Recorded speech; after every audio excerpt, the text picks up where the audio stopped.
Ayan, so hello Accessions and welcome Accessions to academic year 2020-2021. And welcome to Mapeh 7 and 10 Subject Virtual Orientation. So now, let me introduce myself first. So I am Mr. John Paulo Sosing Manalo LPT, or you can call me Sir Pao. Ayan, so my birth date, or I was born on August 29, 1995. So now I am 24 years old. And I'm from Sitio Balite, Barangay Sampaloc 2, Sariaya, Quezon. Ayan. So my mother is Susan Manalo, a housewife, and my father is Alan Manalo, a technician from the CDO Food Sphere. Ayan. So let's talk about my educational attainment now. So my elementary, I finished elementary at Central Main Elementary School, year 2008. I graduated year 2008. And then secondary is St. Francis High School, na kung saan syempre nagtuturo ako ngayon. At syempre yung school na kung saan ay kayo ay naka-enrolled. Ayan, so college naman or tertiary is Kalayan Educational Foundation Incorporated, Lucena City, where I took up Bachelor of Secondary Education, major in Music, Arts, PN Health. I graduated year 2016.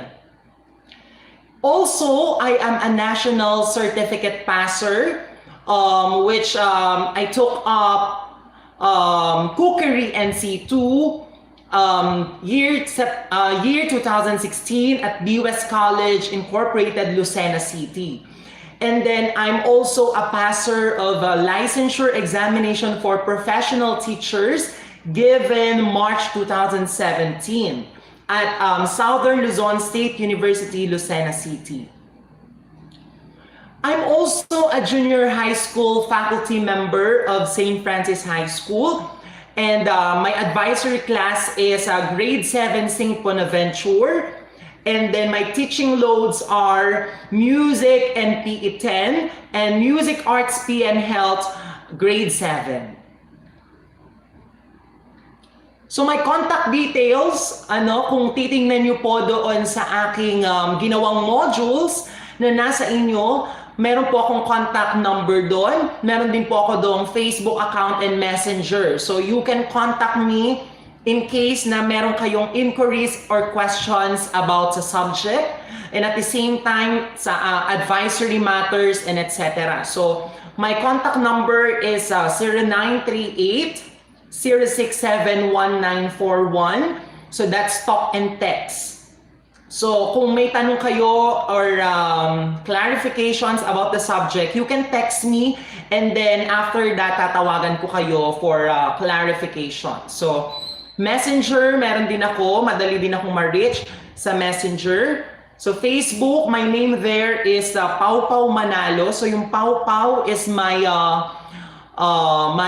nickname. Hindi po ako gumagamit ng tunay kong pangalan sa Facebook because of security concerns. Ayan. Next is my Gmail. So you can send to me your assignment or other concerns or other requirements at my Gmail. So my Gmail is manalopaupau.pm@gmail.com. So yung manalopaupau.pm is my personal Gmail account. Then meron din po akong Gmail account for my students or for school matters, which is paupaumanalo29@gmail.com. So yun. Another thing is I have also my YouTube channel. So yun, sa mga nanonood ngayon, ito yung aking YouTube channel. So my name here is Zer Powerful. So hindi siya tunay na pangalan ko, because for personal reason. Ayan. So you can subscribe at my YouTube channel and also please click the bell button para ma-update kayo sa mga videos ko and also kapag mag-upload ako ng mga e-learning videos. Ayan. So So sa mga nanonood po ngayon, ayan, hello po sa inyong lahat. My students from grade 7, Mapeh 7, and my students from grade 10, Music and PE 10, sa mga estudyante ko, sa mga students, former students, at students ko ngayon, sa mga parents nila, guardians, ayan, hello po sa inyong lahat, good morning po, ayan. So, students, sa mga nanonood ngayon, makinig kayo ng mabuti dahil itong orientation na ito'y mahalaga para sa mga susunod pang araw at sa school year na ito. So, you better listen and understand kung ano yung mga sasabihin ko dito. So, now let's go on to my schedule. So, very important ang schedule. It's because of our job here in our school is to contact. Yun talaga yung pinakatrabaho namin dito bukod sa manggawa ng learning materials nyo, magturo using your modules or our modules, mahalaga din yung class schedule. Now, for grade 7, so ang aking subject or oras sa grade 7 first is 7:30 to 9:30 is Music and PE St. Bonaventure. Ayan. So take note, lalo-lalo na sa mga nanonood ngayon. Ayan. So next is 9:30 to 10:30 St. Philip PE, and then St. Philip again 12:30 to 1:30. And then on Tuesdays 7:30 to 9:30 Music and PE St. Anthony, 9:30 to 11:30 Music and PE Grade 10 St. Paul.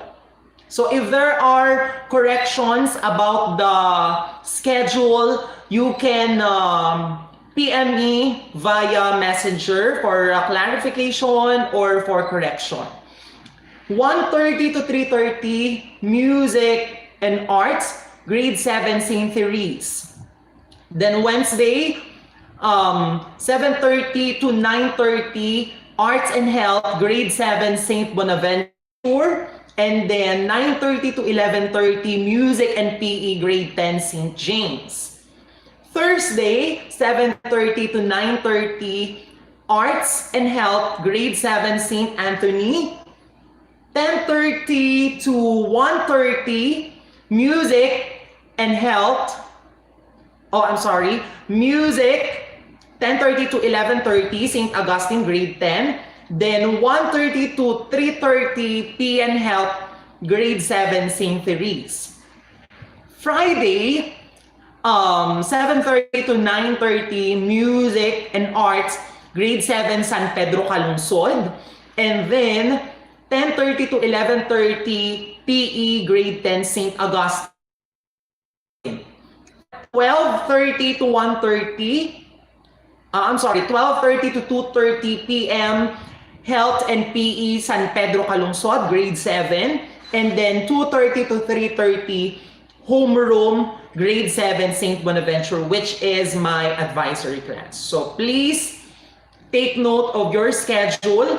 Ang schedule po ay dapat po ay ipopost nyo or isusulat rather sa inyong very first page ng inyong learning module, yung may color coding yon.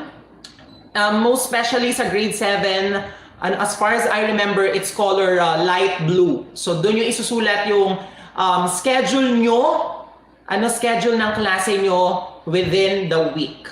Ayan. So ito yung binanggit ko is yung my schedule.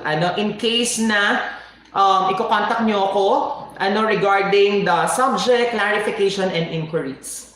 Now, so let's go on to subject requirements. So what are my requirements for this academic year, for this pandemic year 2020-2021?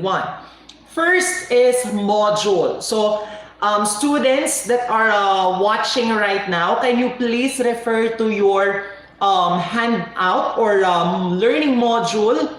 Please proceed to page 1 of your learning module. Ayan. Any module from Music, Arts, PE, and Health. Sa grade 10 naman is Music and PE. Can you please refer to page 1 of your learning module, the overview. Ayan, so kung hawak nyo na ang inyong overview ng inyong learning module sa Mapeh, sa grade 7 at sa grade 10 naman ay music and PE, please sabayan nyo or basahin nyo yung part na yon. So first subject requirement is a module. Ayan, so as you can notice, nasa inyo na po yung mga modules nyo. So for every 2 weeks, learners will have their learning modules covered, the 2-week lessons and activities. For the learners' answer to the activities, quizzes, and tests, we will be using answer sheets attached to the module provided. So any clarification and consultations about the subject matter will be through SMS, text, and messenger as per schedule. So as you can notice, yung module na nasa inyo ay for 2 weeks lamang. And then for every end of your learning module, meron po dyang answer sheets. Yung students' answer sheets na sasagutan nyo with regards to your learning about the subject. Ayan. So yung answer sheet ay ipapasa at the day of the retrieval of the modules. Ayan. So then, kung meron kayong clarification about sa subject or questions, you can ask your subject teacher dun sa mismong oras na nakaschedule kayo. So later, babanggitin ko yon sa rules or class rules. So next thing about the learning module is about the QR code. So kung mapapansin nyo po, merong mga subjects specifically sa akin, naglagay po ako dyan ng QR codes. Specifically dun sa una, dun sa front page ng aking module. But please, I would like to say sorry or I would like to apologize kung hindi po nag-generate yung QR code dun sa unahan just because of the expiration and it reached the scan limit. Ayan. So, you can check your Google Classroom kasi sinend ko po dun yung soft copy ng input ng QR code na yon. So, sinend ko po siya nung Saturday if I'm not mistaken. Next is, punta kayo sa front page ng aking module. Ayan. So, kung makikita nyo dun yung sections, baka magtataka kayo o malilito kayo. Bakit po ang daming sections doon sa first page or front page ng aking module? It's because para isang run na siya sa photocopier machine and then i-highlight nyo na lang po yung section nyo using highlighter. So yung highlighter, isa po siya sa mga requirements ko sa aking subject. Ayan. Next requirement is online learning. Ayan. So it's just because we are now in the distance learning blended modality. Ayan. So gagamit po tayo ng online learning. So we will be using Google Classroom as our platform of instruction. So each learners will be provided a Google Classroom class code. So kung mapapansin nyo sa unang page or at the very first page ng inyong learning modules, yung lahatan, yung may color coding, meron doong class code. So sana kayong lahat ay nakapasok na or naka-join class na sa Google Classroom for more updates and instructions about our classes. Ayan. So all videos and discussion for the content of the subject and activities as well as the schedule of submissions will be uploaded.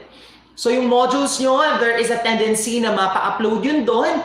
Lalong-lalo na po sa subject ko which is arts. So, sa arts kasi may mga pictures doon na kailangan makita nyo and at the same time, sa activity sheet, meron doon mga tendencies na i-analyze nyo yung pictures or images, kailangan nyo siyang i-interpret.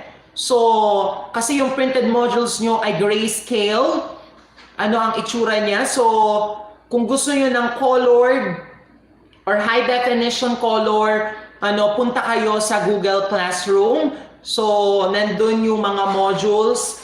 Yon. So, next is Gmail account, it is also a requirement. So it is required before the students join class in Google Classroom. So required po. So yung Gmail account, syempre lahat naman siguro ay may mobile phone. So dapat ay merong naka-input or yung inyong Gmail account ay naka-log in.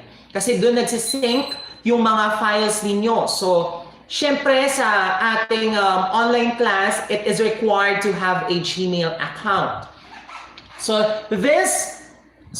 ito yung guidelines with regards in making or having a Gmail account or how to manage your Gmail account. So first, you should have a proper email or Gmail account. So mostly, it's your name and your surname. Ayan. So next is, you should have a proper profile ID or proper profile name. Ayan. So, dapat gagamitin nyo yung pangalan nyo, hindi alias or nickname. Dapat yung madaling ma-identify ang inyong pangalan dahil sa Google Classroom, lumalabas din yun doon. So, para po mapadali po ang aming pagre-record ng grades, in case na may ipinasa kayong mga assignments or requirements doon. Next is, you should have a proper profile icon or profile picture. Ayan, so please, sa mga wala pa pong profile picture sa Gmail, please pakilagyan po. Yung mga ang profile pictures ay cartoon character, artista, please pakipalta na po ito ng inyong mismong picture.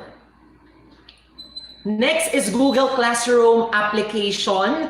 So, you should download Google Classroom application. So, thank you very much sa mga nakapag-download na before. Ayan. So, it is a free web-based platform that integrates your G Suite for Education account with all your G Suite services. So, Google Classroom saves time and paper and makes it easy to create classes, distribute assignments, communicate, and stay organized. Now, so ano po yung gagawin dun sa Google Classroom? Kumbaga, ito yung classroom natin online because there is no face-to-face. Due to the health protocols and guidelines of Department of Health. So, syempre, ang classroom natin for the meantime is Google Classroom app. So, we will send your modules there. In case na gusto nyo po ng colored or soft copy of your module. So specifically kasi sa Mapeh, kailangan talaga colored hanggat maaari yung pictures, specifically sa arts and PE. And also you will experience a quiz, exam, activities, and other assessment of your learning there in a Google Classroom application. So next requirement is the QR code scanner app. Ayan, so it is used, so siya po ay downloadable sa Google Play Store. Tip lamang sa mga magda-download ng QR code scanner application, please consider the rates. Bago kayo mag-download, wag lang kayong basta mag-download. Tingnan nyo muna yung mga rates doon and mga comments. Kung maganda ang feedback ng application, kung may 5 stars yung app, maganda yung comments, you can download that. So it is used to take a piece of information from a transitory media and put it into student's cell phone.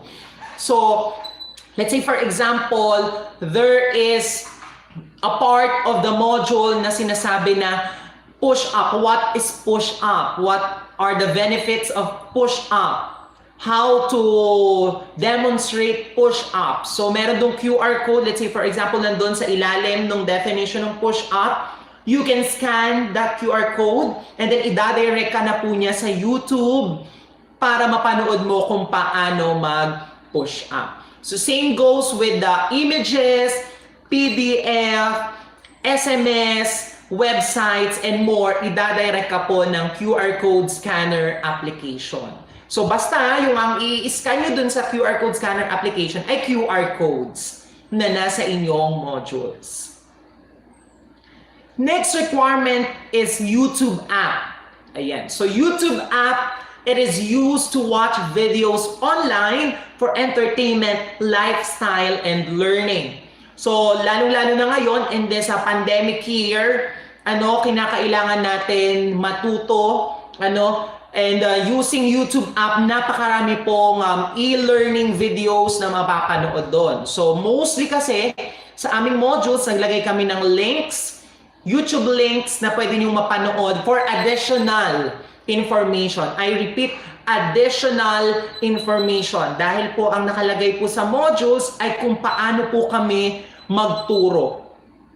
Basically, minsan kami ay kumokopya sa books, pero mostly ang laman ng modules ay yung aming discussion on how we are discussing in front of the classroom. Ayan. So make sure po na ang Gmail account nyo ay nakalog in sa YouTube app, and also you can comment to e-learning video or educational vlogs or live stream like this for me to check your attendance. So, sa mga nanonood ngayon, make sure na kayo ay nagko-comment ngayon para makita ko kung sino yung present today sa live stream na ito. Same goes kung ako'y mag-upload ng mga e-learning videos or vlogs. So make sure na kayo ay magko-comment para makita ko kung kayo ay nakapanood or naintindihan nyo yung lessons. Ayan. So para sa mga grade 10 na manonood, same din, mag-comment kayo sa video na ito. Next is, ayan, so black ball pen is also a requirement. Siyempre, hindi kompleto ang module kung wala siyang kapartner na ball pen. Kasi siyempre, magsusulat kayo doon. Gagamitin nyo siya for writing and annotating. And then one highlighter for highlighting and studying. Ayan. So, any color of highlighter will do. Wag lang yung masyadong masakit sa mata. Para, siyempre, maayos yung pagbabasa natin. So now let's go on to the grading system. Okay? So grading system, same pa rin po based sa kung ano po ang guidelines or memorandum ng Department of Education. So, syempre magkakaroon lang ngayon ng considerations because of the because of the pandemic. So, grading system, so we have written outputs, so 20%, performance task 60%, quarterly examination 20% with a total of 100%.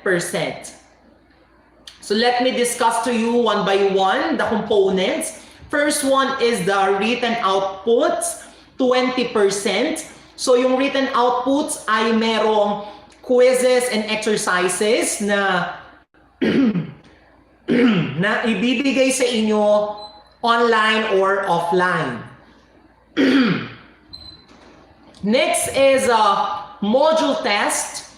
So yung module test ay may iba't ibang uri ng test, at syempre yung test na yon ay pwedeng i-provide sa inyong module. Ayan. Next is so provided siya dun sa module nyo. Specifically, yung activities ay provided dun sa inyong students activity sheets, yung last 2 pages or 3 pages ng inyong learning module. Next is performance task. Ayan, iinom lang si Sir.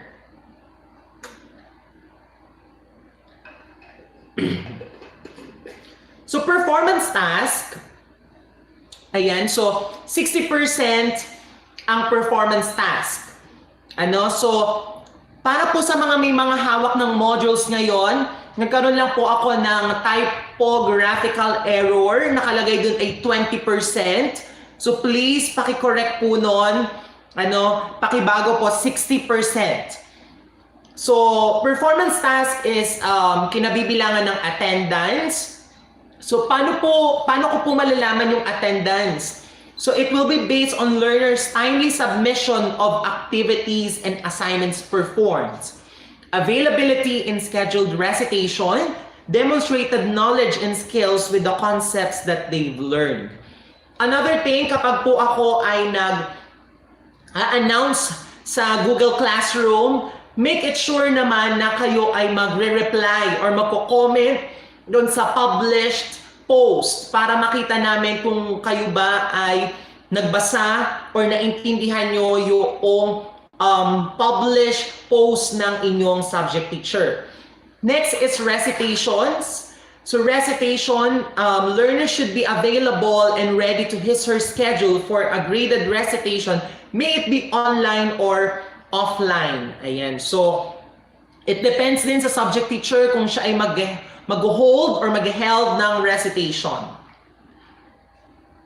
And also quarterly examination, 20%. So maybe given in a hard copy, when we say hard copy, classroom. Kung ano sa tingin ng subject teachers nyo yung mas conventional na quarterly examination, be it hard copy online, so maalin po doon, yun yung i-expect nyo. So there are guidelines or guidance in reading modules in Mapeh. So first is, kung may QR code po sa inyong module, you can scan it using QR code scanner application. As far as I know, merong mga estudyante nung natanggap na yung modules nila ay talaga pong nakapag-scan na ng QR codes. So thank you very much for doing that. So syempre, i-scan nyo pa rin yan once na kayo ay nagbabasa na ng lesson. Okay? Next is, if there are no QR codes in the module, just refer to page 2 or first page of your module for the video links. So ganito po, minsan may mga modules na hindi ko nilagyan ng QR codes. Okay? Specifically sa module 2 and module 3, hindi na po ako naglagay. Mostly ay YouTube links. Okay? Now, so mostly naman kasi ang gamit nyo ay cellphone. Kung hindi ako nagkakamali sa paggamit ng YouTube. Now, you can type the title of the video nandun sa page 2 ng inyong module. You can type the title of the video, or just to be sure, you can type the link of the video, and then once na in-enter nyo siya, i-direct na agad niya kayo dun sa video. Kung ano yung unang lalabas doon sa result ng search nyo, yun yung papanoorin nyo basta same dun sa title na nakasulat or nakatype dun sa page 2 ng inyong modules. Ayan. So next is, again, reminder po, kung mapapansin nyo po sa inyong module, dun sa mismong lesson proper, or sa activity sheets, meron po diyang KWL chart. So, lagi po ako maglalagay ng KWL chart just to see kung ano yung inyong alam, yung what you currently know about the topic, and what you want to know about the topic and what you have learned about the topic. So, dun po, pag halimbawa, hawak nyo na yung module at magsisimula pa lang kayo, hindi nyo po lahat sasagutan sa KWL chart. So, una muna, once na natanggap nyo yon, sasagutan nyo muna yung column 1 and 2. Column 1, which says what you currently know, and ibig sabihin, ano yung alam nyo ngayon about dun sa topic. Let's say, for example, music of Luzon Lowlands. So, you will write what you currently know about the music of Luzon Lowlands at the column 1. And then at the column 2, you will going to write what you want to know about the music of Luzon Lowlands. Let's say, for example, so ano yung dapat kong malaman sa Tagalog? May Tagalized may Tagalog interpretation naman doon, doon sa mismong table ng KWL chart. Now, let's have the third, the third column, which is what you learned. Hindi nyo muna po sasagutan ang third column kapag hindi nyo pa po natatapos ang buong lesson.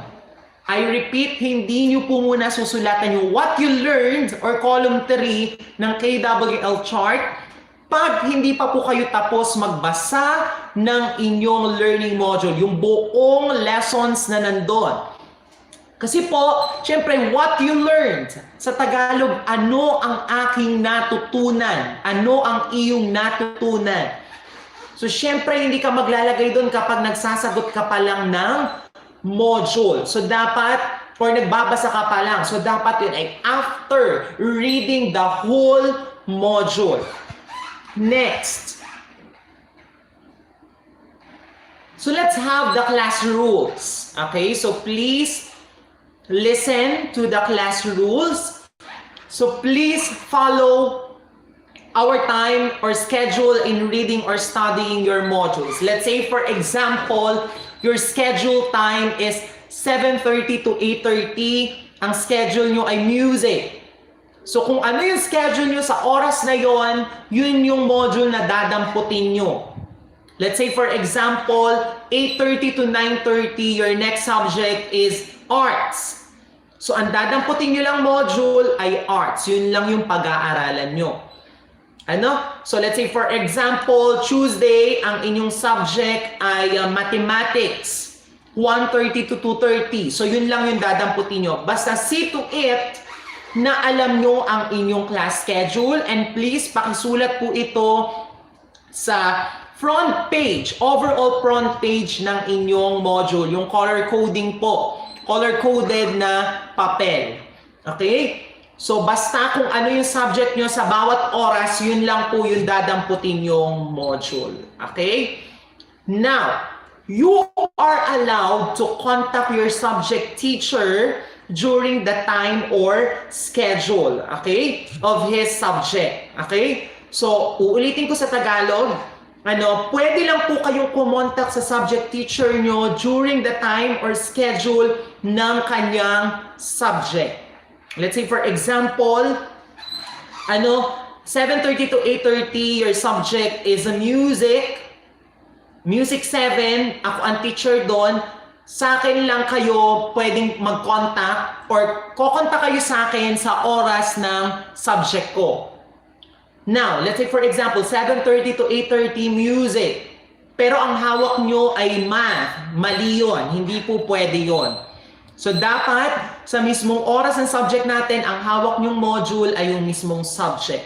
At yun din yung oras na pwede kayong magtanong sa inyong subject teacher with regards din sa subject, clarifications, about sa answer sheets, kung meron kayong hindi maintindihan instructions, directions, and etc. Okay? Basta kung ano yung time ng teacher sa subject na yon, at yung schedule sa time na yon, yun lang yung pwedeng oras na kayo ay kumontak via messenger, SMS, or phone call. Pero highly recommended po namin ang phone call. Pero kung wala kayong pantawag, i-text nyo lang po kami. Just state your name, grade and section dun sa text. And then after that, may mga questions kayo, tatawagan namin kayo after namin ma-receive yung text message. So wag lang din kakalimutan na bumati dun sa subject teacher na inyong ite-text or tatawagan.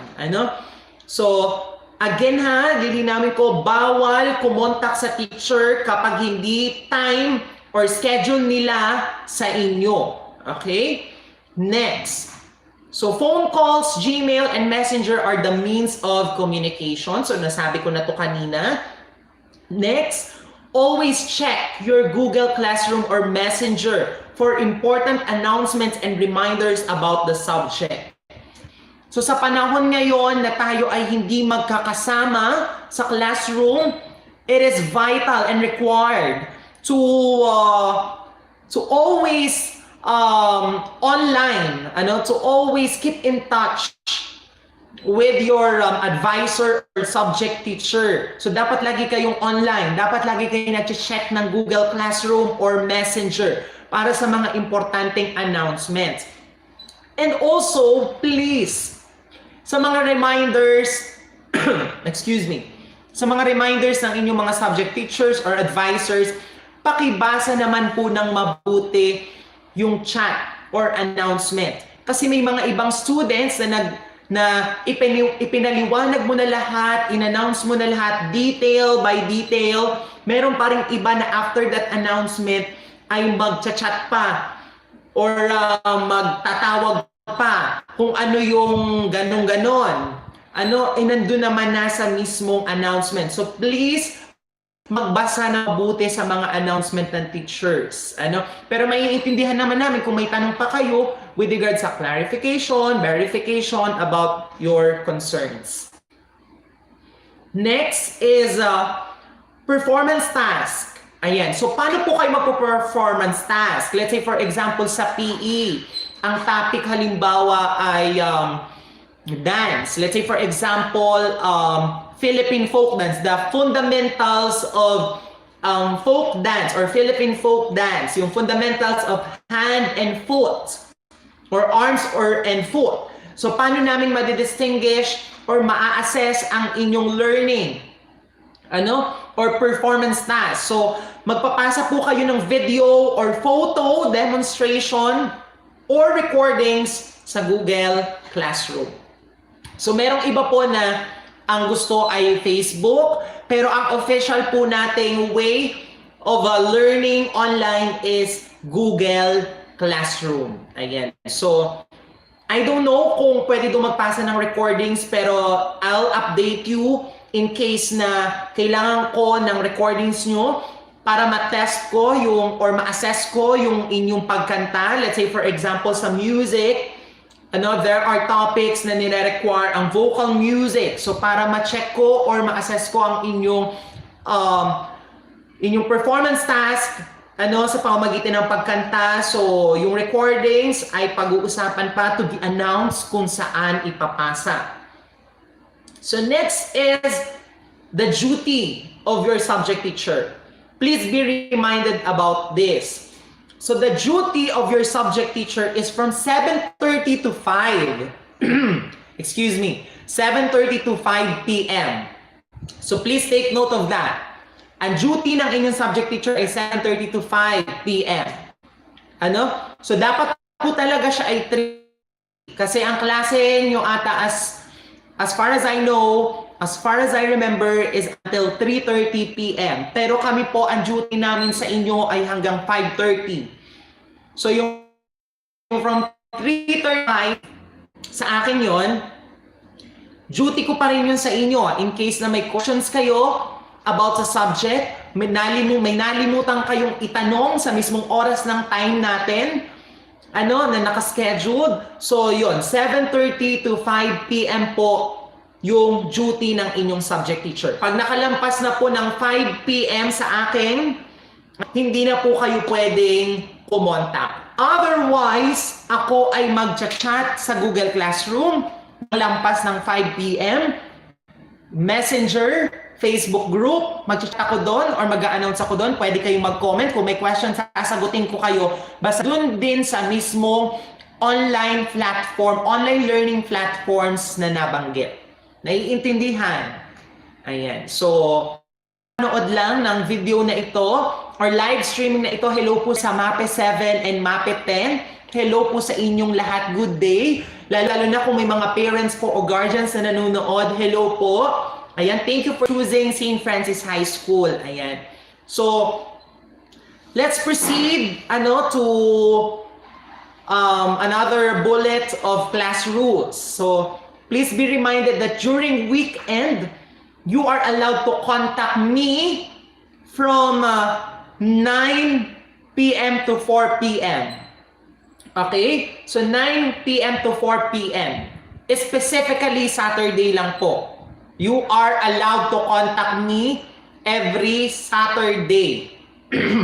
Kung meron kayong concerns or inquiries about sa module ko or subjects ko, Saturday lang po, 9 p.m. to 4 p.m. Po? Pero, no inquiries or other concerns every Sundays. Okay? Kasi syempre, Sunday ay pahinga, Sunday ay worship day, so please be reminded about that. Pero kung minsan hindi ko mapipigilan bilang advisor, nag-a-announce ako sa GC, so pwede naman tayo mag-contact doon habang ako'y namamahinga. Pero yung with regard sa subject matter or sa module, kung hindi ko kayo advisory class, no inquiries or other concerns every Sundays. Okay? Next. Ito yung gusto kong i-instill sa inyo as sessions, learn to respect. Alam yan ng mga former students ko, yung respeto, rule number 0 yan. Hindi siya rule number 1, that's rule number 0. Kauna-unahan, you should learn how to respect. So, now, how can we relate respect to our subject? So, by giving salutation or greetings to your teacher when you like to chat, call, or ask him about his subject. Okay? Now, let's say for example, may tanong kayo dun sa subject. Halimbawa, ako si student A, ang oras ko ngayon ay 8:30 to 9:30, the subject is PE. May tanong ako dun sa activity sheet. Let's say for example, the KWL chart. Kita-text ko si Sir. Hindi kayo pwedeng mag-chat or mag-text lang na, Sir, paano po yung KWL chart? Without saying good morning at all. Okay? So, bago kayo mag-chat, okay, see to it na nagbigay kayo ng salutation or greeting sa inyong teacher kung ano pa man ang time or schedule ng araw. Be it morning, afternoon, evening, and so on and so forth. Let's say for example, may tanong about dun sa lesson. Good morning po, sir. Good morning po, Sir Pao. Good afternoon po, Sir Pao. Ano po kaya sasagutan activity 1 sa sheet? Good afternoon, Sir Pao. Paano po kaya yung sa page 3 ng learning module? Medyo po hindi po klaro po sa amin. So, yun. So, learn to respect, give salutation, give greetings to your teacher, to your subject teacher, kung kayo ay ko-contact sa kanila. Okay? So, sa St. Francis High School, lagi po namin yung ini-instill sa mga estudyante, the respect. Okay? Now, paano kung makakatanggap ako ng text na walang salutation, walang greetings? I-accommodate ko naman yon, syempre, bilang teacher nyo. Napakasama ko naman siguro kung hindi ko i-accommodate yung text or re-replyan. Isisim ko na, re-replyan ko kayo, pero bibigyan ko kayo ng warning. Okay? Bibigyan ko kayo ng warning na next time, give salutation, learn to respect. And the next time na gagawin nyo ulit yon, wala na namang salutation dun sa...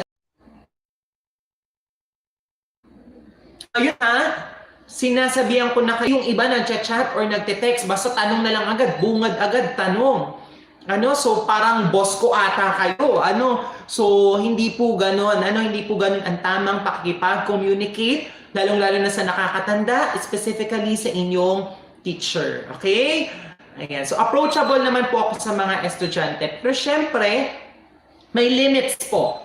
May limit ang estudyante sa kanyang teacher at may limit si teacher sa kanyang estudyante. So, you better respect. Okay? Ina-earn po ang respect. Ini-impose po ang respect. Okay? Next. Any acts of cheating or pandaraya will be punished and reprimanded if caught with evidence. Okay? So alam namin na kayo sa bahay, hindi namin kayo monitored. Hindi namin kayo mamomonitor kung anong ginagawa nyo ba ngayon. Kung talaga bang ang hawak nyo ngayon ay yung subject ko, yung subjects namin. Hindi namin kayo makikita on how you communicate with your classmates. Nagtatanong ba kayo? Nanggagaya na ba kayo? Nandaraya na ba kayo? Hindi namin kayo mamomonitor. Pero kung malalaman namin na kayo ay nagpapasahan ng sagot, ng gagaya, okay, and etc. Any acts of cheating will be punished if caught with evidence. Okay? So, pwede po namin ipatawag ang inyong magulang dito sa school para mabigyan ng warning or advices or pwede ding disciplinary action sa inyong mga estudyante. Depende po yun sa ibibigay ng prefect of discipline. Okay? And also, syempre, ipapunish din kayo ng inyong subject teacher kung saan kayong nadayang subject. Another thing is, ayun nga, kapag kayo ay makikipag-chat or makikipag-text sa inyong subject teacher, syempre alam ko kaya kayo magte-text sa subject teacher, ang concern nyo ay sa subject. Pero kung kayo ay makikipag-chat lang, makikipag-chikahan, hindi po. Wala po kaming oras para doon. Kasi syempre may oras din po kami para sa ibang estudyante. May oras kami sa advisory class namin, specifically sa parents namin. Wala po kaming oras makipagkamustahan sa inyo. Pero tayo with regard sa subject. Pero kamustahan at chikahan, hindi po pwede. Now, kung kayo ay mag-chat sa estudyante or sa teacher nyo rather, sa subject teacher nyo or magte-text, please state your name, grade and section when sending or having a phone call to your teacher. Let's say for example, ako si student, magte-text ako kay teacher kasi may question ako about dun sa answer sheet. Ang pagpa-type ng text, uunahin nyo muna salutation or greeting. Let's say for example, good morning po Sir Pao. Next, lalagyan nyo ng pangalan nyo, grade and section. So let's say for example, good morning po Sir Pao, good afternoon po Sir Pao. Si Maximo Badlang to ito, grade 7, Bonaventure. So you are going to state your name, grade, and section dun sa text after greeting. And itatype nyo yung concern nyo. Okay, naiintindihan? Same din sana sa mga parents. Magpakilala din. Though, kami namang mga advisors, sinisave namin yung number ng inyong parents. Pero kung may mga guardian kayo na hindi nakasave sa amin yung number kasi nga meron kayong ibinigay lang na isang contact number na yun yung active at dapat matawagan in case of emergency or other concerns, dapat po magpapakilala sila. Lalong-lalo na kung hindi yun yung contact number na ibinigay sa amin. So again, state your salutation or greetings, kung ano man yung schedule or time ng day na kayo ay nag-text or mag-chat. Then name, grade, and section and your concern. So example, good morning Sir Pao. Ito po si Juan de la Cruz ng grade 7 St. Bonaventure. Sir, magtatanong lamang po ako about, so yun yung questions nandun. Okay? So again please observe respect. And proper communication to your subject teacher. Lalong-lalo na po sa subject ko. Okay? I am very strict regarding that. Okay? So yun. So sana naintindihan nyo yung class rules. Class rules natin sa Mapeh 7 for my grade 7 students, St. Anthony, St. Bonaventure, San Pedro Calungsod, and St. Therese. And also grade 10, St. Augustine, St. James, St. Philip, and St. Paul. So sana naintindihan nyo yung ating orientation about our subject. Okay? And also the class rules. Please, observe the class rules. Kung gusto nyong mabasa, yung class rules or maintindihan lalo, I'll send the soft copy of our class rules and the whole orientation except my information or my self-impart portion of this presentation sa Google Classroom. Okay? So I'll send this. I'll send a soft copy of this. So para mas maunawaan nyo or pwede nyo balik-balikan in case na meron kayong gustong i-clarify about sa subject. Now, so yun, sana naintindihan nyo yung aking orientation about sa ating subject. And yun, so alam ko napakahirap ng ating panahon ngayon. Lahat ng tao ay nahihirapan, lahat ng tao ay apektado ng pandemic year na ito. Pero I am really hoping na magkikita-kita tayo dito sa school, dito sa classroom in the soonest possible time after this pandemic. Lalong-lalo na kapag pinayagan na po tayong mag face-to-face. So sana by January next year, 2021, tayo ay magkita-kita na po sa classroom. Nang mas maganda ang inyong learning experience. Because I believe learning is fun here at St. Francis High School. Also, I am wishing you, Ascensions, a wonderful school year. A God-filled school year. Filled with love, hope, motivation, and wisdom. Ayan. So, yun. So, kapit-bisig lang tayo, Specifically, syempre, sa mga parents po or guardians na nanonood ngayon, tulungan po tayo sa pagbibigay ng kaalaman sa ating mga anak, sa ating mga apo, pamangkin, or kung kaano-ano nyo man po yung batang nasa poder nyo na nag-aaral po sa amin or naka-enroll po sa amin. Tulungan po tayo. Kung kailangan niyo po ng aming tulong, tawagan niyo lang po kami or pwede po kayong mag-text, and then after that, tatawagan po namin kayo. So, just keep in touch lang po, and let's have a proper, consistent and constant communication. Ayan. So, salamat po sa pagtitiwala po sa aming mga teachers dito sa St. Francis High School. Salamat po sa pagtitiwala sa paaralang ito na mabigyan po ng kaalaman ang inyong mga anak. During these trying times, during this pandemic year, pinili nyo pong mag-enroll at pagkatiwalaan po kami. At kami naman po, makakaasa po kayo na bibigyan po namin ng best learning experience ang inyong mga anak, at ang inyong inaalagaan as best possible as we can. Hanggang sa abot ng aming makakaya. So, yun. Pinaghihirapan po namin ang mga modules na yan. Pinagpupuyatan po namin yan para po makapagbigay or makapag-reach po kami sa aming mga estudyante kung ano po ba talaga yung learning na dapat nilang ma-attain during this year. Siyempre, hindi maganda na tayo ay nalilipasan ng taon. So, yun. So, talagang napakahalaga po ng edukasyon. Sabi nga ay, yun, mahalaga ang edukasyon at dapat ay ang mga bata ay tuloy-tuloy lang sa kanilang pag-aaral. Ayan. So, thank you very much, parents, for trusting us. Another thing is,